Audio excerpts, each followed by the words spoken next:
बच्चों, कैसे हैं आप सब। आशा करता हूं कि आप सब बहुत अच्छे होंगे और आप सभी की पढ़ाई भी बहुत अच्छे से चल रही होगी।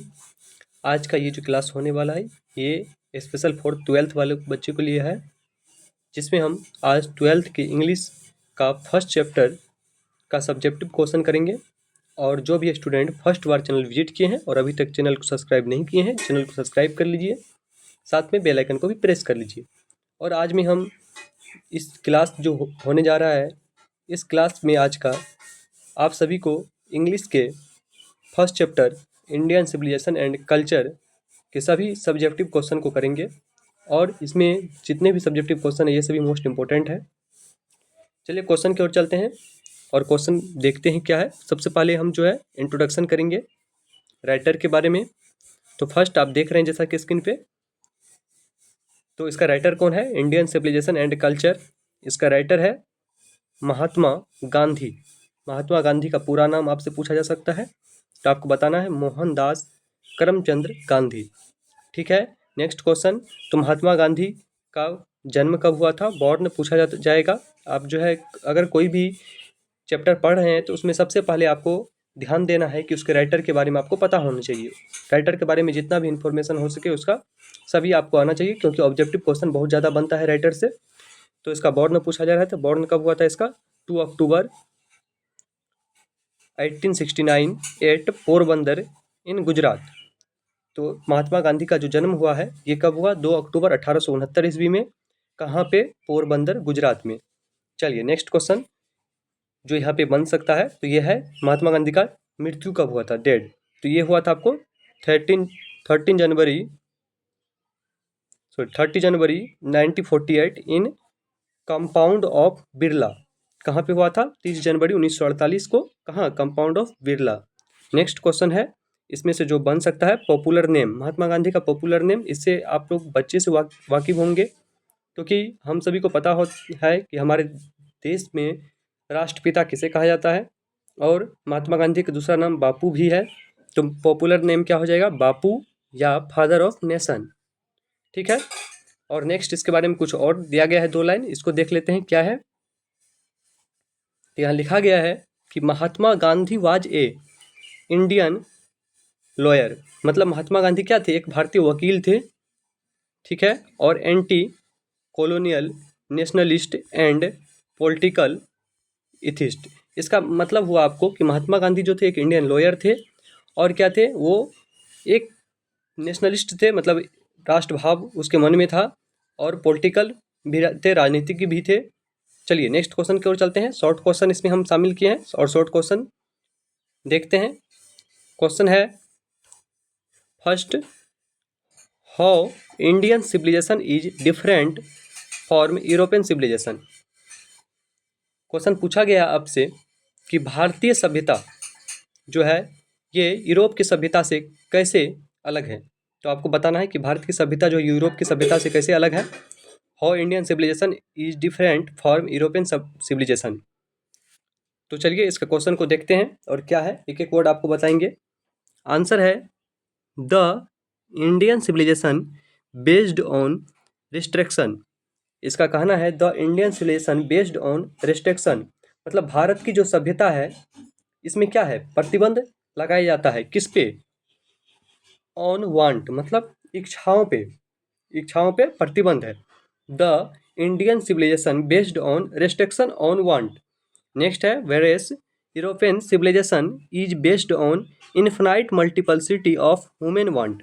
मतलब जैसे कि, लेकिन यूरोप का जो कल्चर है, वहाँ की जो सभ्यता है, उसमें क्या किया जाता है? इच्छाओं की मल्टीपल, मतलब बहुत ज़्यादा बढ़ावा दिया जाता है। Infinite multiplicity of human want.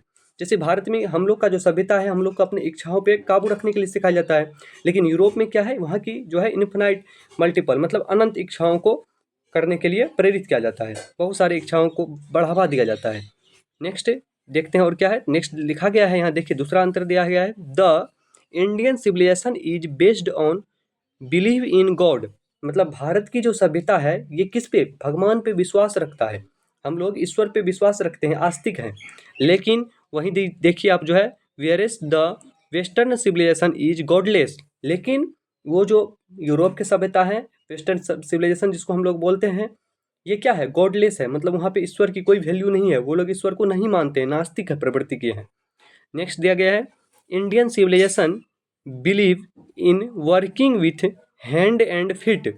मतलब भारत की जो सभ्यता है ये किस पे विश्वास करता है, आत्मनिर्भर बनने पे, अपने हाथ पांव पर विश्वास करता है। आपके पास अगर 2 पांव 2 हाथ भगवान ने दिया है तो उससे आप अपने बारे में सोचिए, कमाइए और अपने खुद का काम खुद के हाथों से कीजिए। लेकिन यहाँ पे where is European depend upon machine, लेकिन यूरोप का जो व्यक्ति होते हैं, यूरोप के वेस्टर्नलाइज जो व्यक्ति होते हैं, वो लोग किस पे डिपेंड होते हैं, मशीन पे डिपेंड होते हैं। चलिए फिर से एक बार इसको देख लेते हैं इन क्वेश्चन को। अगर आप सभी को समझ में आ रहा हो तो वीडियो को लाइक कीजिएगा और ज़्यादा से ज़्यादा अपने दोस्तों तक जरूर शेयर कीजिएगा।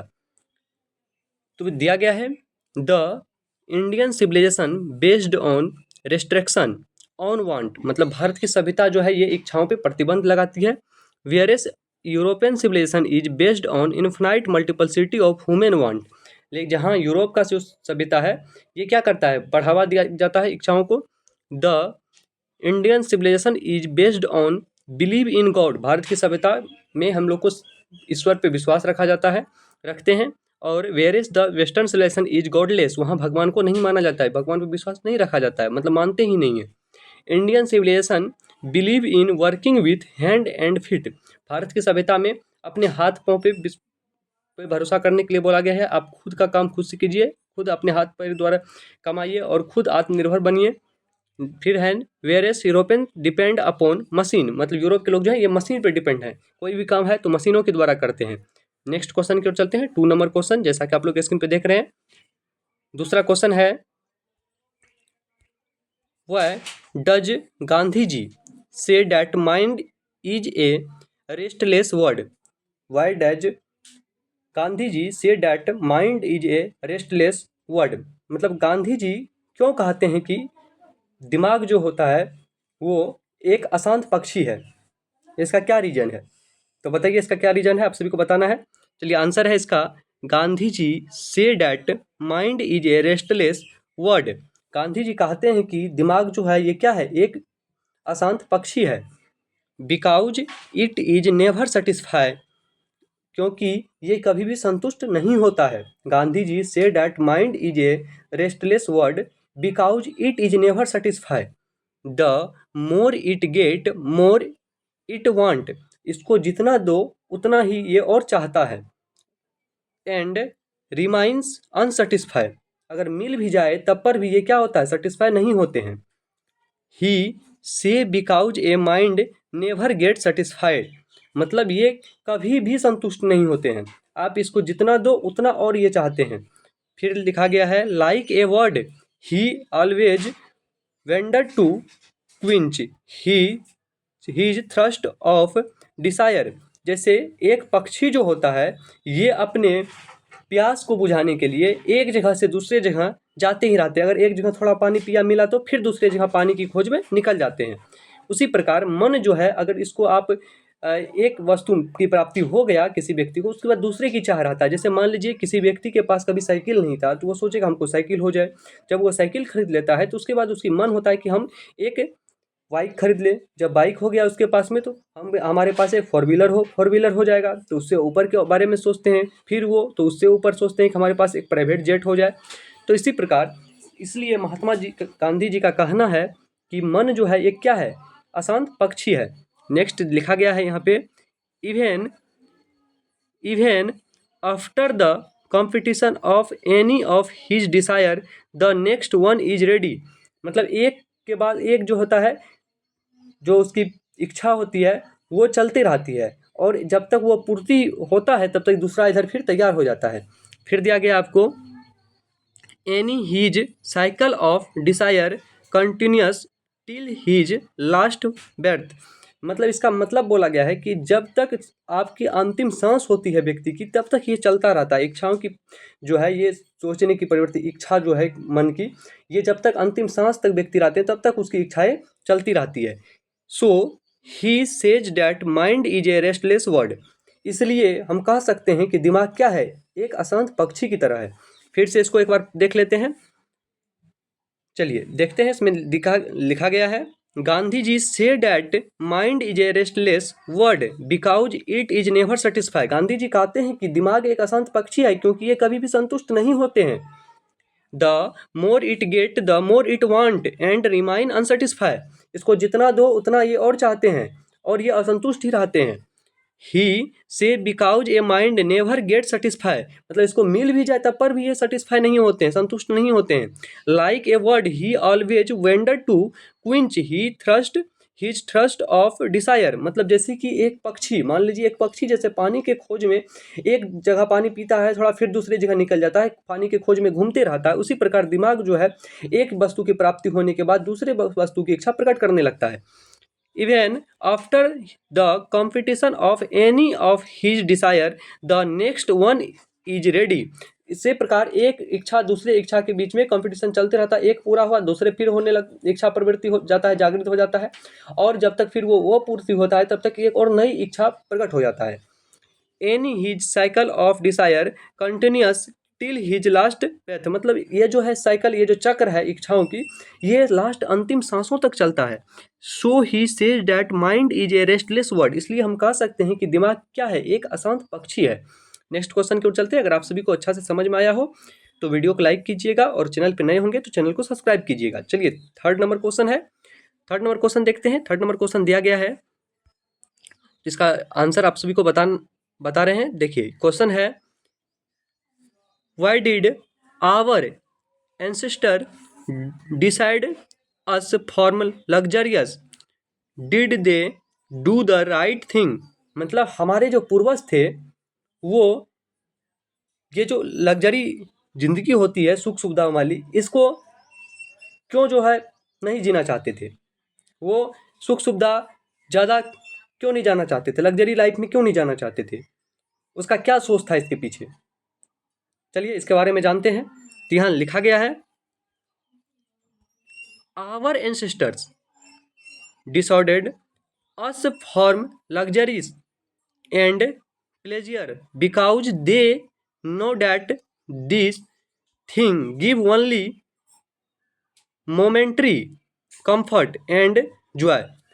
हमारे जो पूर्वज थे उसका मानना था कि ये जो हमारी सुख सुविधाओं वाली जिंदगी है जो कि हमें कुछ समय के लिए आनंद दे सकता है, लेकिन ये हमेशा के लिए नहीं रहेगा। जैसा यहाँ लिखा गया है, our ancestor decide us form luxuries and pleasure because they know that these things give only momentary comfort and joy. ये कुछ समय के लिए हमें आनंद दे सकता है, सदा के लिए ये हमारे लिए आनंददायक नहीं हो सकता है। नेक्स्ट लिखा है, and if we run after these assured things we would loss our moral character. ये जो है हमें क्या करेगा, अनैतिक बना देगा। अगर हम लग्जरी लाइफ की ओर चलते हैं, सुख सुविधाओं में भोग विलास में अगर डूबे रहेंगे तो ये हमें अनैतिकता की ओर ले जाएगा, नैतिक धर्म से हमें दूर कर देगा, अनैतिक हो जाएंगे।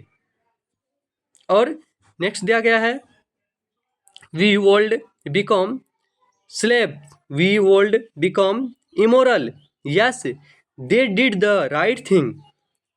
उसके सोच जो है, हमारे एंसेस्टर जो थे, पूर्वज थे, उनकी सोच सही है। क्यों? क्योंकि ये हमें क्या कर देगा, आलसी बना देगा, इमोरल बना देगा, इसका मतलब अनैतिक बना देगा, हमारे अपनी नैतिक धर्म से दूर कर देगा। इसलिए हमारे पूर्वज मानते थे कि हमें लग्जरी लाइफ नहीं जीनी चाहिए।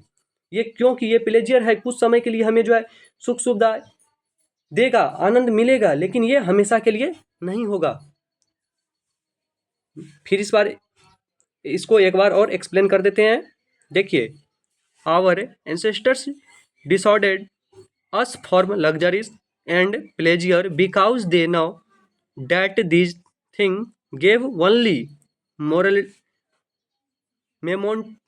Momentary comfort and joy. ये कुछ समय के लिए कंफर्टेबल है, कुछ समय के लिए आनंददायक है।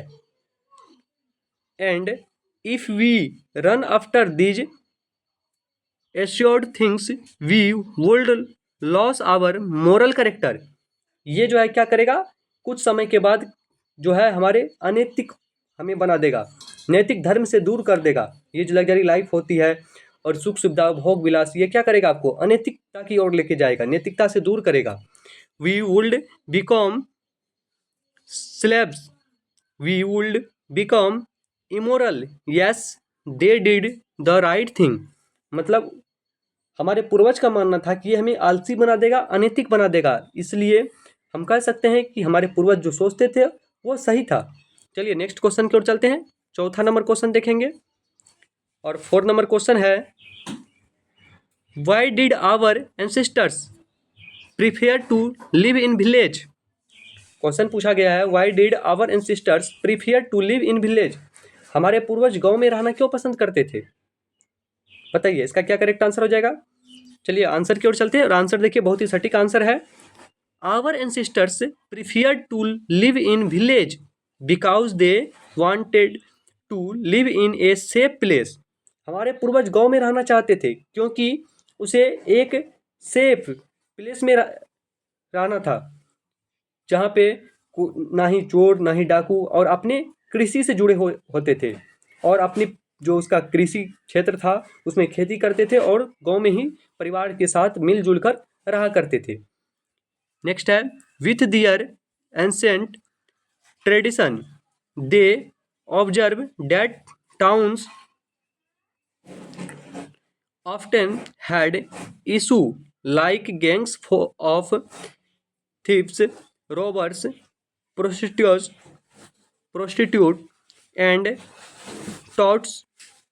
ये जो है हमारे पूर्वज, इसका सोचना था कि हम अगर गांव में रहेंगे शांतिपूर्वक रह सकेंगे, और गांव में रहने के बाद वो अपने क्या करते थे, एंसाइंट मतलब वो अपने जो पूर्वजों की चलती आ रही परंपरा था उसको उसके साथ में चलते थे, सभ्यता और संस्कृति के बारे में जानते थे। वही प्रकार जब वो शहर में रहते तो बहुत सारे उसको क्राइम से जूझना पड़ता, जैसे कि शहर में रोबर भी रहते हैं, चोर डाकू, और आपको यहाँ पे प्रोस्टिट्यूट मतलब होता है आपको बेश्याओं इत्यादि, बहुत सारे वहाँ पे आपको प्रॉब्लम हो सकती है। या नेक्स्ट उसका सोचना भी सही था, इसलिए यहाँ पे हम लिखे हैं कि therefore they did choice to live in village happy rather than town। वो उसका चॉइस सही था और वो इसलिए गांव में रहना चाहते थे क्योंकि वो खुशी खुशी रहना चाहते, गांव में उसको खुशी खुशी रह सकते थे हैप्पीली, क्योंकि वह गांव में अपने परिवारजनों के साथ रहते थे और सुख सुविधाओं में रहते थे। उसी प्रकार अगर बाजार में रहते तो बहुत सारे अनैतिक वातावरण क्राइम से उसे जूझना पड़ता। फिर से एक बार इसको एक्सप्लेन करते हैं। Our ancestors preferred to live in village because they wanted to live in a safe place. हमारे पूर्वज गांव में रहना चाहते थे क्योंकि उसे एक सुरक्षित और सेफ प्लेस में रहना था। विथ दियर एंसाइंट ट्रेडिशन, और अपने सभ्यता और संस्कृति के साथ रहना चाहते थे। दे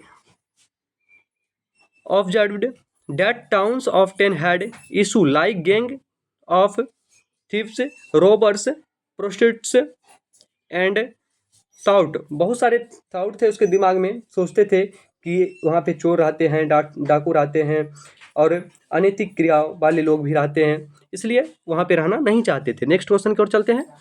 5वां क्वेश्चन है और मोस्ट इंपॉर्टेंट क्वेश्चन है ये भी। How did our ancestors enjoy true home rule. हमारे पूर्वज जो हैं वो अच्छे घरों के नियम को कैसे पालन करते थे, घर के नियम को कैसे पालन करते थे, तो चलिए इसके बारे में जानते हैं। It is among on of the famous social principle that if you have any problem just side together and solve among your own people, avoid police and court. जो हमारे पूर्वज थे वो इसको मानते थे और अपने सही घर के नियम को के अनुसार चलते थे। इसका मतलब ये हुआ कि हमारे जो पूर्वज थे वो अगर कोई छोटी मोटी कुछ विवाद भी होता था उसको खुद में बैठ करके उसको समाधान निकालते थे, उसका सुलझाते थे। कोर्ट और पुलिस को अवॉइड करते थे, मतलब वहाँ को उसको बाइकआउट करते थे, मतलब कोर्ट और पुलिस के पास नहीं जाने देते थे मामला को, और खुद ही अपने में बैठ करके उसका समाधान निकालते थे। Our ancestors live independent and follow their agricultural occupation। इसका मतलब है कि हमारे जो पूर्वज थे वो स्वतंत्र रहना पसंद करते थे और अपने जो उसकी उद्योग मान लिए जो कि उसकी कार्य थी, ऑक्यूपेशन था उसका एग्रीकल्चरल, वो खेती करते थे, कृषि कार्य में जुड़े रहते थे। In that way they enjoy true home rule, और इस प्रकार वो अपने घरों के नियम के पालन करते हुए अपने कामों से जुड़े हुए रहते थे, सब मिलजुल कर रहते थे एक साथ, इसलिए वह अपने home rule, true home rule को इंजॉय करते थे। फिर से इसको समझते हैं। It is among one of the famous social principle that if you have any problem, just side together and solve among your one people, avoid police and court. Our ancestors lived independent and followed their agricultural occupation. In that way, they enjoy true home rule. चलिए next question की ओर चलते हैं। 6 number question, next question 6 number question है। 6 number question आप लोग देख रहे हैं जैसे कि स्क्रीन पे दिया गया है। What according to the author he is modern civilization, मतलब हमारे पूर्वज के अनुसार ये जो आधुनिक सभ्यता है ये कैसी है। What according to the author is modern civilization, sorry लेखक के अनुसार पूछ रहा है, पूर्वज नहीं, एंसेस्टर होता है पूर्वज। लेखक के अनुसार बताइए मॉडर्न सिविलाइजेशन जो है ये कैसी है। लेखक मतलब महात्मा गांधी, जो लिखे हैं इसको, महात्मा गांधी के अनुसार मॉडर्न सिविलाइजेशन कैसा है, महात्मा गांधी मॉडर्न सिविलाइजेशन के बारे में क्या बताए हैं, तो चलिए जानते हैं। तो मॉडर्न सिविलाइजेशन वर्कशिप इमोरलिटी, मतलब मॉडर्न सिविलाइजेशन जो है ये अनैतिकतावादी है। ये क्या है, अनैतिकतावादी है, इमोरल है। It does not believe in God, ये जो मॉडर्न सिविलाइजेशन है ये क्या है, ये भगवानों पे विश्वास नहीं करते हैं। It completely depend upon machine, और ये जो मॉडर्न सिविलाइजेशन है ये क्या किस पे डिपेंड है, पूरा पूरी जो है ये मशीन के ऊपर डिपेंड है कोई भी काम के लिए। It run after materialism, it is downward toward momentary pleasure, और ये क्या है, भौतिकवादी है, भौतिकवादी क्या है modern civilisation. It is downward toward momentary pleasure, कुछ समय के लिए, क्षणिक सुख के लिए ये है, ये हमेशा के लिए नहीं हो सकता है। लेखक का कहना है कि मॉडर्न सिविलाइजेशन वर्कशिप इमोरलिटी, ये जो आधुनिक सभ्यता है ये क्या है, अनैतिकतावादी है। It does not believe in God, ये ईश्वर पे विश्वास नहीं रखते हैं। कंप्लीटली डिपेंड अपॉन मशीन, ये पूरा पूरी मशीनों पे डिपेंड है। It run after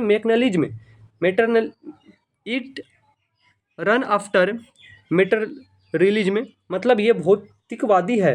it is downward toward momentary pleasure, मतलब ये कुछ समय के लिए सुख सुविधाओं के लिए है और ये हमेशा नहीं रह सकता है। नेक्स्ट क्वेश्चन है 7 नंबर क्वेश्चन, और 7 नंबर क्वेश्चन दिया गया, ये भी मोस्ट इंपोर्टेंट क्वेश्चन है। देखिए क्वेश्चन क्या है, तो क्वेश्चन है 7 नंबर, व्हाट इज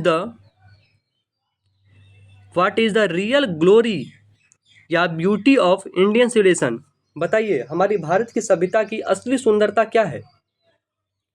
तो चलिए इसके बारे में पढ़ते हैं। The real beauty of Indian civilization is that remain immovable, मतलब भारत की जो सभ्यता है, संस्कृति है, ये कैसा है, इमूवेबल है, मतलब ये अस्थायी है।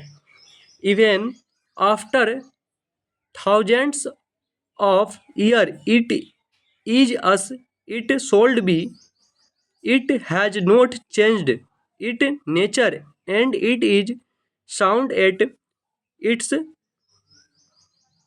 फंक्शन। इसका मतलब हुआ कि ये जो हमारी भारत की सभ्यता है, संस्कृति है, इंडियन सिविलाइजेशन है, इसकी ब्यूटी जो है, रियल ब्यूटी इसमें है कि ये क्या है, ये अस्थाई है, इमूवेबल है, और ये हजारों वर्षों से जैसा था वैसा ही अभी भी है, और इसमें कोई परिवर्तन नहीं हुआ है, ये अपने अस्थायित्व को बनाए हुए हैं। फिर से इसको एक बार देख लेते हैं। तो the real beauty of Indian civilization is that remain immovable, ये क्या है, इमूवेबल है, मतलब ये अस्थायित्व को बनाए हुए हैं। Even after thousand of year it is as it should be, it has not change its nature and it is sound at its function. इसका मतलब है कि ये जो है अपने अस्थायित्व को बनाए हुए हैं, इमूवेबल है, अस्थाई है और हजारों वर्षों से चले आ रहे हैं, और जैसा हजारों वर्ष पहले थे वैसा अभी भी है, और ये अपने प्रकृति और अपने अस्थायित्व को बनाए हुए हैं। नेक्स्ट क्वेश्चन की ओर चलते हैं। 8 number question, what is civilization in real sense of term. बताइए सही मायने में सभ्यता का अर्थ क्या हो सकता है। तो civilization in the real sense is not the multiplication of our wants. मतलब सभ्यता का ये मतलब कदापि नहीं हो सकता है कि आप अपनी इच्छाओं को बढ़ाते जाए। मल्टीप्लिकेशन मतलब होता है गुणन, इच्छाओं का गुणन नहीं है। Civilization in the real sense is not the multiplication of our want, मतलब इच्छाओं का गुणन करने के लिए नहीं बोला जाता है सभ्यता में। And desire but it is actually the control of our desire. इसमें ये जो सिविलाइजेशन है एक्चुअल में ऐसा है कि अपने इच्छाओं पे प्रतिबंध लगाने के लिए, कंट्रोल करने के लिए सिखाया जाता है। सिविलाइजेशन का शाब्दिक अर्थ अगर हम समझे सही मायने में, तो civilization in the real sense is not the multiplication of our want. ये कदापि नहीं इसका सही रियल सेंस है, कहने का सही मकसद है सिविलाइजेशन का कि हम अपने इच्छाओं का गुणन करते रहे, और लेकिन इसका सही मकसद ये है कि desire but it is actually the control of our desire, मतलब अपनी इच्छाओं को पर प्रतिबंध लगाए, अपनी इच्छाओं को कम से कम इच्छा रखे। चलिए नेक्स्ट क्वेश्चन की ओर चलते हैं। 9 नंबर क्वेश्चन है what was the great lesson that India had to teach the west. मतलब ऐसा कौन सा पाठ हो सकता है जो कि भारतीय को वेस्टर्न देश वालों को बताना चाहिए, टीच करना चाहिए। तो बताइए, तो बहुत सारे पार्ट है, यहाँ लिखा है Indian had valuable lesson to teach the west in term of unity. मतलब हमारे पास बहुत सारे ऐसे वैल्यूएबल लेसन है, बहुत सारे ऐसे मूल्यवान पाठ है जो कि हम लोग उसे बता सकते हैं वेस्ट को। इन टर्म ऑफ यूनिटी मतलब एकता का पाठ पढ़ा सकते हैं, इंटीग्रिटी अखंडता का, रिलीजियन धर्म का, and the concept of soul and spirit मतलब आत्मा की और धर्म की ज्ञान के बारे में उसको बता सकते हैं। फिर से इसको समझते हैं एक बार। तो यहाँ क्वेश्चन पूछा गया what was the great lesson that Indian had to teach the west. मतलब हमारे पास ऐसा कौन सा पाठ हो सकता है जो कि हम लोग वेस्ट वाले को बता सकते हैं, सिखा सकते हैं। तो हमारे पास बहुत सारे ऐसे वैल्यूएबल लेसन है, तो लिखेंगे Indian had valuable lesson to teach the west in term of unity. हमारे पास बहुत सारे ऐसे वैल्यूएबल मूल्यवान पाठ है जो कि हम उन सभी को बता सकते हैं। उसमें से एक है अखंडता, एकता, धर्म के बारे में हम उनको बता सकते हैं, और आत्मा और धर्म के ज्ञान के बारे में बता सकते हैं। नेक्स्ट क्वेश्चन की ओर चलते हैं। 10 नंबर क्वेश्चन है और ये आपको व्याख्या है, तो चलिए देखते हैं। मोस्ट इंपोर्टेंट है, बहुत अच्छा लगेगा आप सभी को। तो क्वेश्चन है a man is not necessarily happy because he is rich और unhappy because he is poor. ऐसा कदापि नहीं हो सकता, ऐसा कदापि नहीं है कि अगर कोई व्यक्ति अमीर है तो वो हमेशा खुश ही रहेगा, और ऐसा कदापि नहीं है कि अगर कोई व्यक्ति गरीब है तो वो हमेशा दुखी ही होगा। The rich are often seen to be unhappy, the poor to be happy. Explain. देखा जाए तो जो रिच व्यक्ति होते हैं, अमीर आदमी होते हैं, वो हमेशा दुखी होते हैं, और जो गरीब आदमी होते हैं वो हमेशा सुखी होते हैं। ऐसा क्यों, एक्सप्लेन कीजिए। तो इसका एक्सप्लेनेशन है, अगर आपको कभी भी एक्सप्लेन पूछा जाए तो सबसे पहले आपको ये बताना है कि ये कहाँ से लिया गया है, इसके राइटर कौन है। तो देखिए जैसा कि लिखा गया है, this line has been taken from Indian civilization and culture. ये जो लाइन है ये कहाँ से लिया गया है, इंडियन सिविलाइजेशन एंड कल्चर से लिया गया है। Date is written by Mahatma Gandhi. मतलब ये जो आपसे एक्सप्लेनेशन पूछा गया है ये इंडियन सिविलाइजेशन एंड कल्चर से लिया गया है और इसके लेखक कौन है? महात्मा गांधी हैं। नेक्स्ट है ही से डैट, क्या है? He says that being rich doesn't automatically make someone happy. मतलब ये कदापि नहीं है इसका मतलब कि अगर कोई व्यक्ति अमीर है तो वो हमेशा खुशी रहेंगे, and being poor doesn't automatically make someone unhappy. मतलब ये भी नहीं हो सकता कि अगर कोई पुअर गरीब हैं तो वो हमेशा अनहैप्पी ही होंगे, ना खुशी होंगे। It point out that even thought, मतलब ये जो है ऐसा ये नहीं हो सकता है। Rich people he have a lot of money they are often not happy. मतलब ये क्या है? मगर किसी के पास बहुत ज़्यादा पैसा है तो इसका मतलब ये कदापि नहीं हो सकता है कि वो हमेशा खुशी रहेंगे। फिर नेक्स्ट दिया गया है while some poor people can still find happiness, that's why our ancestors like simple living and cared more about feeling। इसका कहना है कि पुअर व्यक्ति जो होते हैं हमेशा खुश होते हैं। क्यों? तो फिर से देखते हैं, poor people can still find happiness that way our ancestors like simple living and care more about feeling mentally will then having lost of stop. मतलब इसका मतलब है कि वो क्या जो है अपने पूर्वजों के बारे में, जैसे पूर्वज उसके अपनी ज़िंदगी के बारे में सोचते थे उसी प्रकार वो भी चलते हैं। गरीब व्यक्ति जो होते हैं वो उस प्रकार देखते हैं कि हमारे पूर्वज कैसे गुजारा करते थे, कैसे जीवन यापन करते थे, और उसके सिंपल लिविंग रूल पे वो भी चलते हैं और अपने फीलिंग को, मेंटलिटी को, मानसिकता को और अपने जो उसके अंदर में इच्छाएं होती है इसको कैसे हम रोक सकते हैं, कम से कम इच्छा रखते हैं, इसलिए वो खुशी रहते हैं। और अगर आप जाए रिच व्यक्ति के बारे में जानना चाहें तो रिच व्यक्ति क्या होते हैं? उसके पास बहुत सारी इच्छाएं होती है। अगर एक इच्छा हो गई फिर दूसरे के बारे में सोचने लगते हैं, इसलिए वो क्या होते हैं? हमेशा अनहैप्पी होते हैं। और कदापि इसका मकसद नहीं है कि अगर कोई व्यक्ति अमीर है तो वो हमेशा खुशी होगा और अगर कोई गरीब है तो वो हमेशा दुखी होगा। तो आज के इस लेसन में हम आप सभी को 10 क्वेश्चन करवाए हैं। अगर आप सभी को आज का ये पार्ट जो है फर्स्ट लेसन का अच्छा लगा हो तो चैनल को सब्सक्राइब कर दीजिएगा, साथ में वीडियो को लाइक कीजिएगा और अपने दोस्तों तक ज़रूर शेयर कीजिएगा। चलिए फिर मिलते हैं नेक्स्ट वीडियो में। और आप सभी से एक बात और कहना चाहूँगा कि इसका मतलब अभी हम आप सभी को ये पहला चैप्टर का सारा क्वेश्चन करवाए तो आपको ये तुरंत याद नहीं हो जाएगा। आप सोचिएगा सर बताए लेकिन हमको याद नहीं हुआ, अभी नहीं होगा। आपको 1 बार 2 बार 3 बार इस वीडियो को फिर से देखना है और इसको आपको नोट डाउन कर लेना है, एक बार चला करके नोट कर लेना है कॉपी में और बार बार उसको लिखने की प्रैक्टिस करना है। लिखने से आपका क्या होगा? राइटिंग में भी परिवर्तन होगा, राइटिंग में सुधार होगा और आप जो है अच्छे नंबर एग्जाम में ला सकते हैं। और बार बार लिखने से आपको याद भी होगा, लिखने से ज़्यादा याद होता है।